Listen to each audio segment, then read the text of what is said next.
Kasus hilangnya Alvaro Kiano Nugroho, 6, bocah asal Pesanggerahan, Jakarta Selatan, yang menghilang selama 8 bulan berakhir tragis. Yang lebih mengejutkan, sosok terduga pelaku di balik penculikan yang berujung tewasnya korban adalah AI, yang tak lain merupakan ayah tiri korban sendiri. Fakta ini terungkap setelah jasad Alvaro ditemukan dalam kondisi tinggal kerangka di sekitar Kali Cilalai, Tenjo, Bogor. Yang menambah pilu, AI, sang terduga pelaku, sempat berakting mengkhianati kepercayaan keluarga korban. Hal tersebut disampaikan Tugimin, kakek dari Alvaro melansir dari Kompas.com, Senin, 24 November 2025. Kami nggak sangka-sangka bapak tirinya sendiri yang melakukan hal sekeji ini. Alvaro belum punya dosa, kok dijadikan korban?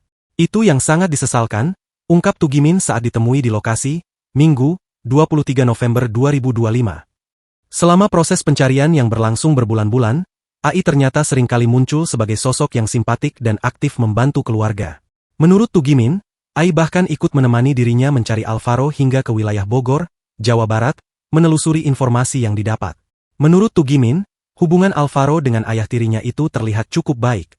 AI rutin datang pada akhir pekan untuk mengajak Alvaro jalan-jalan atau membeli makanan. Kebaikan yang ditunjukkan oleh AI kepada keluarga, khususnya kepada Tugimin, kini terasa sebagai sebuah pengkhianatan yang mendalam.